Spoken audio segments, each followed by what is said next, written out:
अस्सलामु अलैकुम वरहमतुल्लाहि वबरकातुहू। उम्मीद है कि तमाम नाज़रीन कराम खैर व आफ़ियत के साथ होंगे। आज जो है वो मैं आपके साथ प्रॉफिट ड्रिंक की रेसिपी शेयर करूंगा।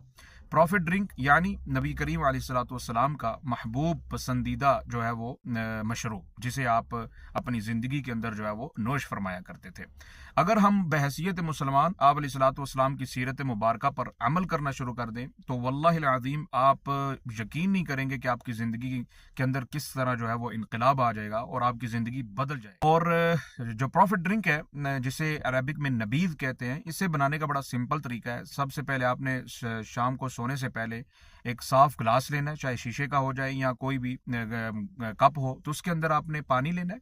पानी लेने के बाद आपने जो है वो 5 से 7 खजूरें जो हैं उसके अंदर भिगो देनी है। इसको भिगो के रखना है। ऊपर से हल्की सी किसी चीज़ के साथ इसको ढाँप लेना है और मुँह निहार सुबह आपने क्या कर लेना है, इसको पी लेना है। ज़्यादा देर तक इसको